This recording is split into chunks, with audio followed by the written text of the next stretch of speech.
And I know you kind of touched on that earlier, but I still want to go over it just a little bit. When you work with clients, how how do you go about this, and what is your role when you're working with clients in psychedelic therapy?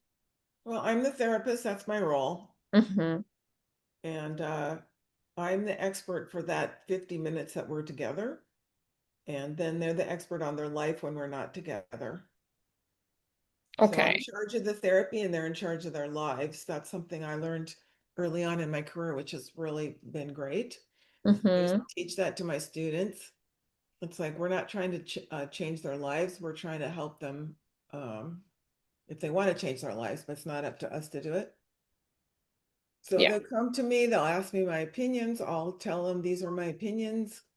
I talk to them about the legalities. I talk to them about the potential dangers. I tell them about my enthusiasm that I think it's great if it's right for them.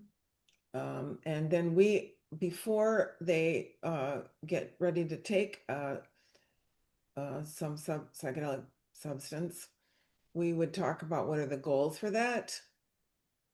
An example might be they want to get more clear on what was going on with their father in their childhood. Okay, that may or may not be what comes up, but at least we've set an intention for the session.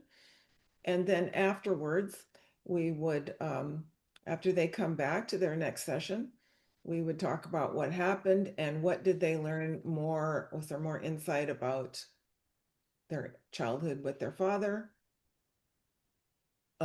We had a couple once we're working with, they did some MDMA. They felt like they were a high functioning couple. They felt like they had grown apart. They were happy with each other, but they never talked. So they spent, the 4 to 6 hours on the MDMA, getting close, cuddling on the floor. And they learned afterwards when we met with them to um, process the session, they took with them some actual techniques they had learned during the MDMA session. They like sat on the floor and cuddled. We said, oh, that's something you could do going on forward is sit on the floor and cuddle. Oh, Mm-hmm. wow. And it would have that imprint from how close they were at that time. That's a very simple example of how you would take that out into their lives. Wow, that's a beautiful practice. How